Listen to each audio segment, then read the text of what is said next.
Hey there and welcome back to NBA 2K18. My name is Pete and today we complete the next episode in our NBA 2K18 My League Expansion Mode series.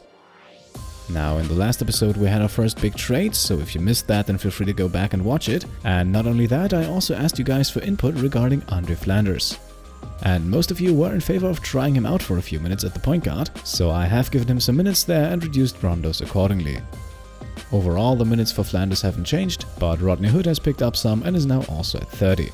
We now also have a lineup in place that I think sees the court for about 4 minutes at the end of the second quarter, and that lineup consists of 6'6" Andre Flanders at the point guard, 6'8" Rodney Hood at the shooting guard, 6'11" Skal Labissière at the small forward, together with the two big men Bryce Johnson and Deontay Davis. So we'll go big with that lineup for a few minutes, something that is rarely done these days, but especially for guys like Labissière and Hood, this could create some amazing mismatches. Now enough with the talking, let's jump into our first game of the episode, and coming off of a 3-game win streak, the Louisville Legionnaires go up against the Chicago Bulls in Chicago.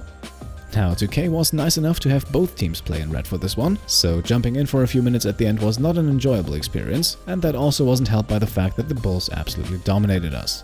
In the end, they came away with a 16-point victory, a result of a poor shooting performance from the Legionnaires, who only made 39% of their shots tonight.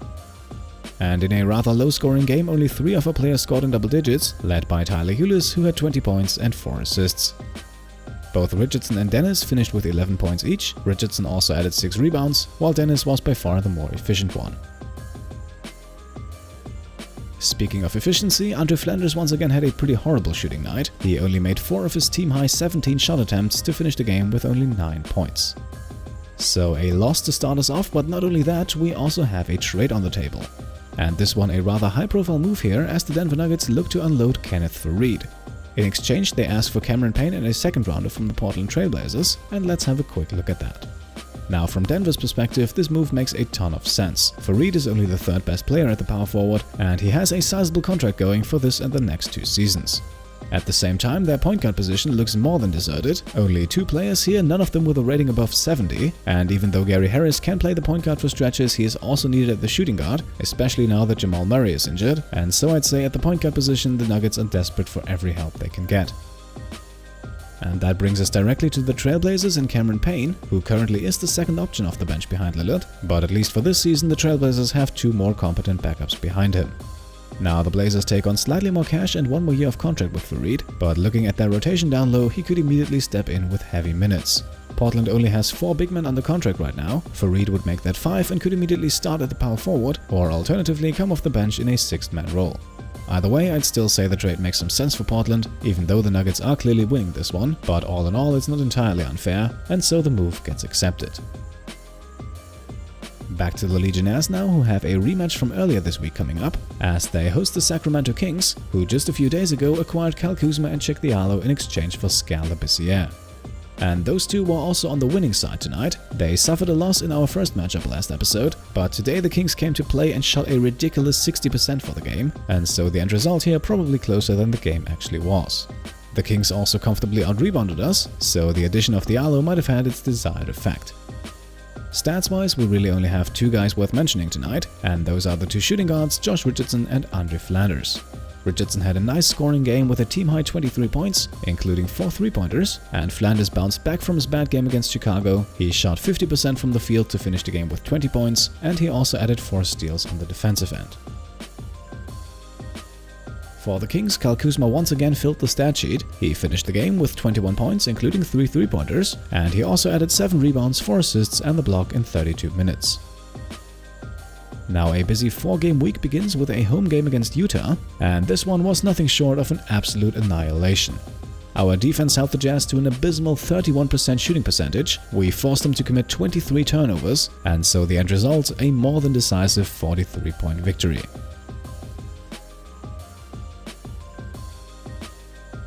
Skal Labissière led all scorers with 20 points, 9 rebounds and 2 steals, followed by Richardson, who shot 7 of 10 from the field to finish with 19 points, 6 rebounds, 4 assists, 3 steals and the block. Bryce Johnson only missed a single shot from the field, which was, by the way, a 3-pointer. He finished with 16 points and 8 rebounds, just ahead of Mohamed Bamba, who had 14 points, 8 rebounds, 2 assists, 4 steals and the block. Tyler Ulis then the fifth and last guy with a double-digit scoring performance. He finished the game with 13 points on a rather bad shooting performance, but he added 8 assists and only committed 1 turnover to make up for it. Now up next we have the Cleveland Cavaliers coming up, the team that currently owns by far the best record in the league with 37 wins and 10 losses.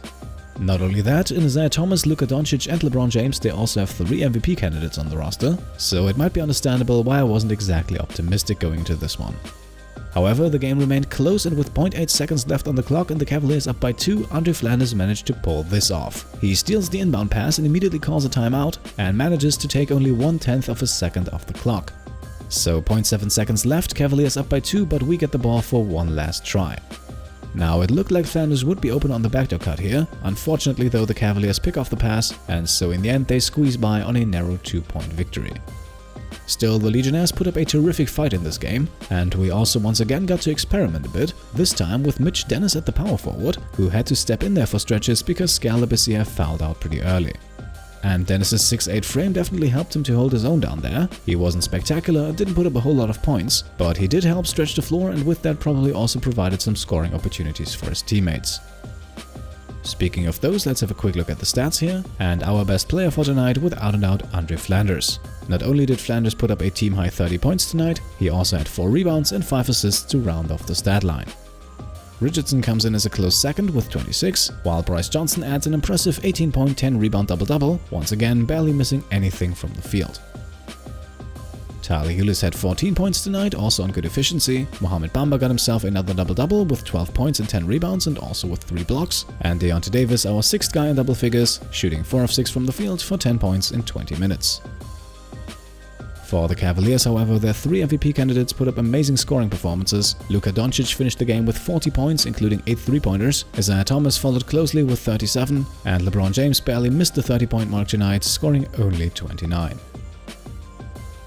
Despite all that, I think the close game here gave the Legionnaires some confidence, because in their next game they hosted the Washington Wizards and once again recorded a victory. For the most part, this game was also pretty close, but in the end the Legionnaires pulled away and secured themselves an 8-point victory.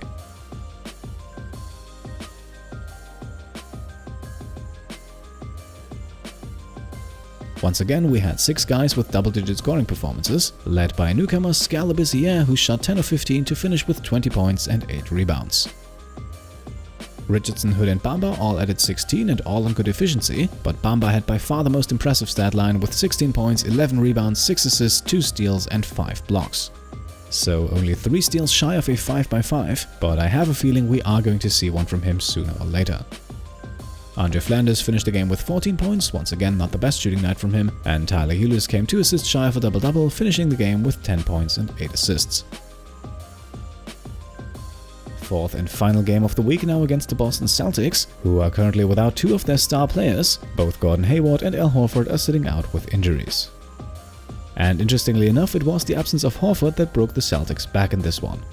Our big man had free reign down low and scored more or less at will. We scored a ton of points in the paint, and so this game was a welcome feast for our big man, and the Legionnaires win in convincing fashion with a 16-point victory. And yes, Mohamed Bamba set a new personal and franchise scoring record. He had 20 points already in the first quarter, and as a result of his drives to the basket, Tyler Ulis finished the first half with 10 assists already. Bamba would then break the franchise scoring record of 35 points midway through the third quarter, and went on to finish the game with a new franchise high 44. He also added 15 rebounds, 4 assists, 3 steals and 2 blocks. He only missed 6 of his 23 shot attempts, and he also made 9 of 10 attempts from the free throw line. Bamba wasn't the only one with a convincing performance tonight though. Josh Richardson quietly made 6 3-pointers tonight and finished the game with 24 points and 6 rebounds. Like I said though, our big man had more or less free reign down low, and so both Bryce Johnson and Scalabrine finished with high scoring performances as well. Johnson had 23 in only 19 minutes, and Labissiere finished with 21. And combined the 4 of them were responsible for 112 of our 136 points tonight. However, we're not done yet because we actually have another franchise record to celebrate. Tyler Ulis finished the game with a new franchise high 20 assists, most of them easy dishes to one of our wide open big men. And so, coming off a record-setting game against the Celtics, we head into the final week of January. And at this point, with the deadlines coming closer, I would quickly like to talk about contract extensions. Now, we have several guys here who are eligible for one. However, the two that I think we should talk about are Tyler Ulis and Bryce Johnson. Both of them are vital pieces in our rotation, and both of them could return for just under $10 million a year.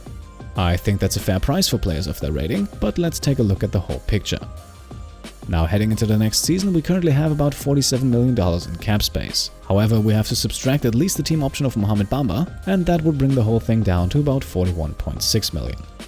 That is still more than enough to offer a max contract, and even if we were to sign one of the $10 million extensions, then we would probably still have enough money left to make an offer to all but the best in the league. If we sign both Ulis and Johnson, we should still have above $20 million left, and that might also be enough to get one more big name. However, we're likely not looking at a true superstar in that case. Now, I would like to talk about Tyler Ulis first. Now, my idea going into the season was that we would look for a trade for a guy that could ultimately start over him. However, I couldn't really find anything that worked, and Ulis has actually played pretty well so far. That doesn't mean, however, that looking for an upgrade is completely off the table. Realistically though, we would likely have to do so in free agency, because most of our trade pieces have now moved in exchange for Skal Labissière.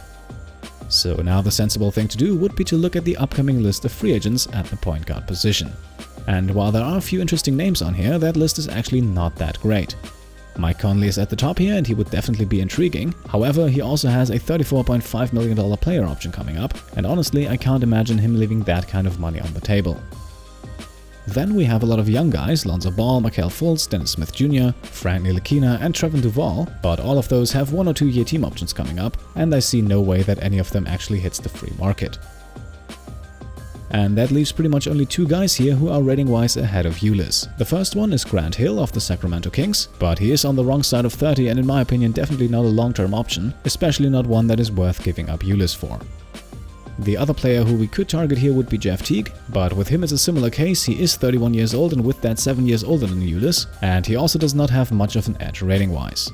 So at this point I honestly think that re-signing Ulis might actually be our best bet, simply because there's not much else available. Of course, let me know what you think about that in the comments. A trade for a better player who can also be a long-term option is unfortunately pretty much off the table. The league also doesn't seem to be all that interested in acquiring Rodney Hood, and so I think if we decide to make an upgrade at the point guard position, it will have to be in free agency. However, I'm far from convinced that it is the right move at the moment, so I would be really happy to hear your ideas on this decision. With Bryce Johnson, then I think I want to go ahead and re-sign him. He has been one of our most valuable players coming off the bench. He perfectly fits that role of a low-post bruiser on the team, and I think his asking price is only going to increase going forward. Maybe we can get him back for a flat $9.5 million a year. That would be a price that I'm absolutely willing to pay for him. After all, he is the second, sometimes even the first scoring option coming off the bench. And this is also the point right here where we are going to make the cut in today's episode. I would like to deal with the contract extensions in the next one, so once again let me know your thoughts in the comments below. As always, leave a thumbs up on the video if you liked the episode, and if you want to support the channel and stay up to date on the series, then go ahead and subscribe. Thank you all for watching, and I'll see you next time. Cheers!